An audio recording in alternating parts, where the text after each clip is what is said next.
Wow, adakah ini benar guys? Dikatakan PBB sampai minta bantuan Jokowi selamatkan Afghanistan. Hello guys, bismillahirrahmanirrahim. Assalamualaikum warahmatullahi wabarakatuh. Allahumma sholli ala sayyidina Muhammad wa ala sayyidina Muhammad. Guys, selamat datang ke Musa Channel. Ini adalah channel YouTube aku, Musa bin Muhammadirin Channel. Kepada subscriber, kepada viewer di luar sana yang baru saja masuk ke Musa Channel, jangan lupa guys untuk memberi sokongan kepada channel ini dengan menekan ataupun klik tombol subscribe, like dan komen di bahagian komentar di bawah. Dan kepada subscriber, kepada viewer di luar sana yang telah pun memberi sokongan kepada Musa Channel, aku mengucapkan ribuan terima kasih guys. Kalian memang mantap, gratis. Dan aku sentiasa mendoakan agar semua kalian di luar sana dipermudahkan segala urusan, diberikan kesihatan yang baik, dihindarkan, dijauhkan daripada segala malapetaka dan juga dihindarkan daripada segala fitnah akhir zaman guys. Amin amin ya rabbal alamin. Guys, seperti biasa hari ini kita akan buat sedikit lagi video reaction di channel Bagi-Bagi. Dan kalau kita tengok judul video yang kita akan react hari ini, di mana dikatakan PBB sampai minta bantuan Jokowi selamatkan Afghanistan, sehingga Indonesia mengirimkan pasukan rahsia di antara yang paling rahsia guys. Wow. Jom sama-sama kita semak dulu video ini. Seperti biasa di ujung nanti baru kita akan bagi sedikit kupasan ataupun respon mengenai video ni guys. Apa-apa pun jom semak dulu video ni. Tak mampu menyelamatkan Afghanistan, China minta bantuan Jokowi dan langsung kirimkan pasukan rahasianya. In Afghanistan changed fundamentally, and now stability is gaining ground. Challenges remain. I'd like to take this valuable opportunity to share with you China's views on the Afghanistan issue. It is necessary to keep engagement. Hal ini tentunya perlu dimaknai sebagai komitmen kuat Indonesia untuk terus meningkatkan hubungan dan kerjasama dengan Afghanistan. Bagaimana negara luar melihat Indonesia, yaitu apa? Trust, kepercayaan kepada Indonesia, kepada diplomasi Indonesia. Kenapa?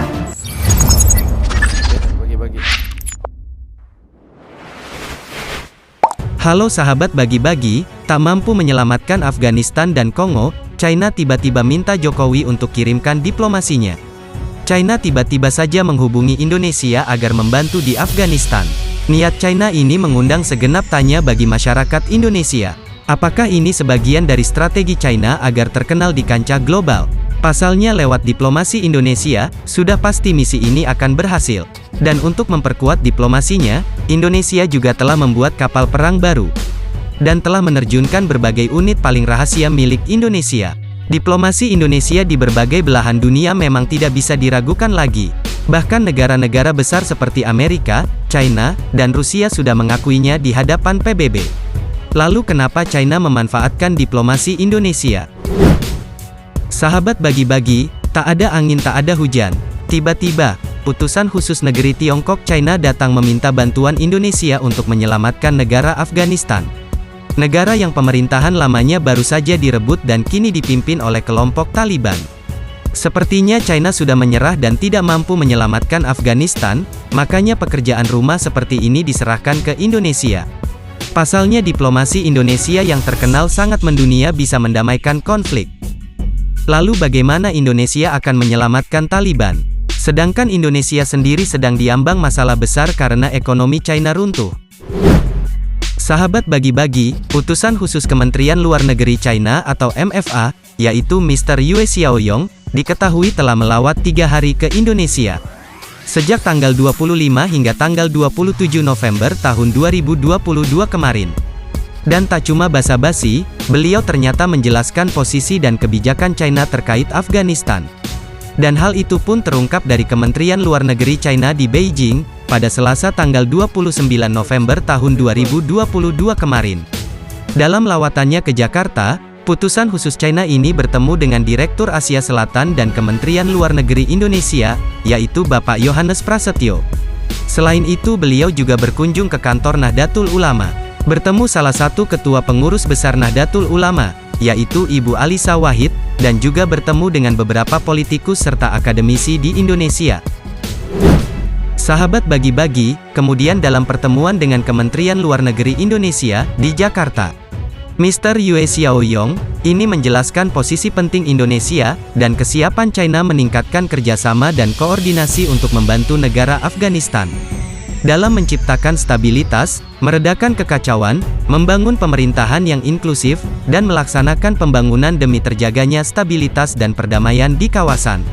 Artinya, di sini China meminta bantuan Indonesia untuk menciptakan perdamaian dan stabilitas di negara Afghanistan. Yang pastinya mungkin dengan cara-cara damai seperti diplomasi, bantuan kemanusiaan, maupun komunikasi persuasif dengan pihak negara Afghanistan. Tidak mungkin juga, China meminta Indonesia mengirimkan bala tentara atau pasukan militer untuk meredakan kekacauan di sana. Dan menurut Mr. Yu, ajakan tersebut juga bertujuan untuk meningkatkan kemitraan strategis komprehensif antara negara China dan negara Indonesia. Sahabat bagi-bagi, selain untuk membantu Afghanistan, Tentara Nasional Indonesia juga sudah unjuk gigi berperang di negara Afrika. Di tengah hiruk-pikuk geopolitik dunia yang semakin memanas, terutama antara NATO dan Rusia. Tahukah kalian, selain berjibaku dan berbakti untuk negeri, ternyata pasukan TNI Indonesia, saat ini juga tengah ikut berperang di salah satu negara konflik. Tetapi bukan di Eropa melainkan di Afrika. TNI Indonesia dikabarkan berhasil menangkis serangan dari pasukan-pasukan pemberontak ADF di wilayah Kongo, Afrika. Lantas pasukan TNI manakah itu? Mengapa mereka juga ikut berperang di Afrika dan bagaimanakah ceritanya? Sahabat bagi-bagi, datang dari aksi heroik TNI Indonesia di negara konflik Afrika. Mimin kutip dari Jakarta Glitter, pasukan perdamaian Indonesia yang saat ini berada di negara Kongo, Afrika, kabarnya telah berhasil menangkis serangan dari pasukan ADF, atau Allied Democratic Forces. Hal ini terungkap langsung dari akun Twitter resmi pasukan penjaga perdamaian PBB, di sektor utara Republik Demokratik Kongo.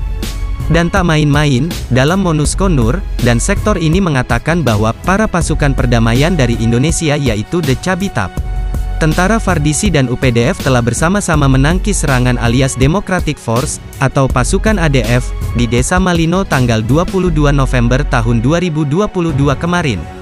Dan tak cuma itu, MONUSCO dan sektor ini pun juga mengungkap bahwa perlindungan sipil dapat dijamin dengan kolaborasi kekuatan militer dan focal point di daerah tersebut. Sahabat bagi-bagi, sementara itu, sehari sebelumnya, tanggal 21 November tahun 2022 kemarin, tentara Indo-RDB yang berbasis di Kecabi, bersama dengan tentara Fardisi juga telah berhasil menghalau serangan kelompok bersenjata ADF di Desa Sengi. Dan di mana, saat itu 2 orang korban luka tembak mendapat pertolongan pertama oleh petugas medis Indo-RDB. Dan setelah itu korban pun dievakuasi ke Rumah Sakit Boga. Di sini perlu kalian ketahui bahwa pasukan TNI di Kongo ini merupakan pasukan perdamaian PBB yang disebut dengan Indo-RTB.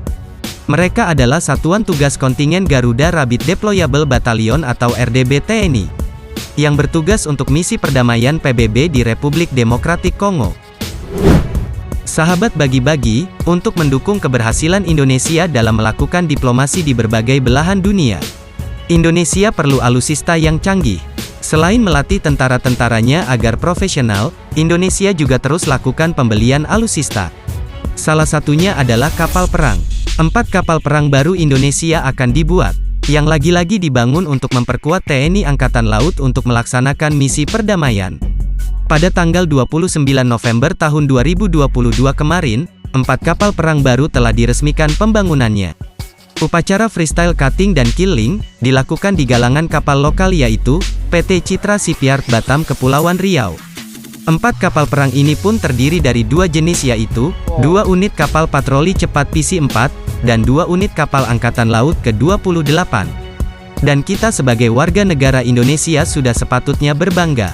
Karena sebagian negara maritim, pembangunan kapal-kapal perang dapat dilakukan oleh banyak galangan kapal lokal di Indonesia. Selain BUMN, kapal-kapal perang Indonesia juga dapat diterus pembangunannya oleh galangan kapal swasta. Bukan kaleng-kaleng, galangan kapal Batam ini juga telah banyak membuat berbagai macam kapal perang. Mulai dari offshore official atau OPV 80 meter, kapal patroli 48 meter, dan rescue boat 40 meter untuk bekamla. Sahabat bagi-bagi, selain itu PT Citra Batam ini juga telah membangun Kataran Rescue Boat 59 meter, Decarbo Bar 91 meter, Oil Bars 82 meter, kapal kena navigasi 60 meter, serta sejumlah kapal-kapal lain. Dan kemudian kapal patroli cepat buatan PT Citra Shipyard Batam, yang telah digunakan oleh TNI Angkatan Laut ini juga ada, antara lain yaitu, kapal reaksi cepat, Kri Sidat 851, KRC 40 meter, dan Kri Terapan 648. Sahabat bagi-bagi, apakah diplomasi Indonesia ini akan sukses di berbagai belahan dunia? Ayo dukung TNI Indonesia agar maju terus pantang mundur. Merdekalah kita seutuhnya, merdeka! Guys, kalau kita tengok Indonesia ni merupakan ahli PBB. Jadi sebarang negara-negara di luar daripada Indonesia yang mengalami kekacauan, Indonesia akan mengirimkan satu pasukan khusus TNI ke negara-negara tertentu untuk misi keselamatan dan juga keamanan. Dan Indonesia kalau kita tengok antara negara-negara di dunia ini yang aktif, yang selalu memberi bantuan di dalam PBB. Dan kalau kita tengok video sebentar tadi, salah seorang menteri luar daripada China telah berkunjung ke Indonesia dan berjumpa dengan salah satu menteri di Indonesia. Dan semasa pertemuan di antara kedua-dua belah negara itu, di mana apa yang disampaikan adalah China meminta bantuan kepada Indonesia untuk menyelamatkan Afghanistan. Kalau kita tengok daripada aspek diplomasi, di mana kalau kita tengok Presiden Indonesia iaitu Presiden Jokowi memang terkenal di antara pemimpin-pemimpin dunia yang kalau kita tengok mampu untuk membuat satu diplomasi yang sangat-sangat efisien, yang berkesan guys. Kita dapat nampak peribadian Jokowi semasa membuat rundingan baik bersama dengan Ukraina dan juga Rusia pada baru-baru ini. Dan kalau kita tengok pihak China sendiri meminta bantuan kepada Indonesia untuk membuat diplomasi bersama dengan Afghanistan. Seperti apa yang kita faham, kekacauan yang berlaku di Afghanistan ini, dan China sebagai pasukan keamanan dan termasuk di dalam pasukan PBB, dan dikatakan pihak China tidak mampu untuk menggalas tanggungjawab ini untuk membuat rundingan baik bersama dengan Afghanistan. Dan sebalik daripada itu, minta bantuan daripada Indonesia untuk membuat rundingan baik bersama dengan Afghanistan mengenai peperangan yang berlaku di Afghanistan untuk menyelamat masyarakat di Afghanistan dan sekaligus untuk mengamankan peperangan yang berlaku di Afghanistan. Sekarang kalau kita tengok, Indonesia menjadi orang tengah di dalam membuat rundingan baik terhadap Afghanistan. Mantaplah kalau kita tengok dunia luar sanggup beri kepercayaan kepada Indonesia untuk mengamankan negara yang sedang bergolak. Mantap dan terbaiklah. Okeylah guys, untuk hari ini sampai di sini saja sedikit information daripada Musa Channel, dan kepada subscriber, kepada viewer-viewer di luar sana yang belum lagi klik button subscribe, please guys to klik button subscribe, like dan komen di bahagian komentar di bawah. Akhir kata daripada Musa Channel, thanks for watching my video. Assalamualaikum warahmatullahi wabarakatuh. See you the next video guys.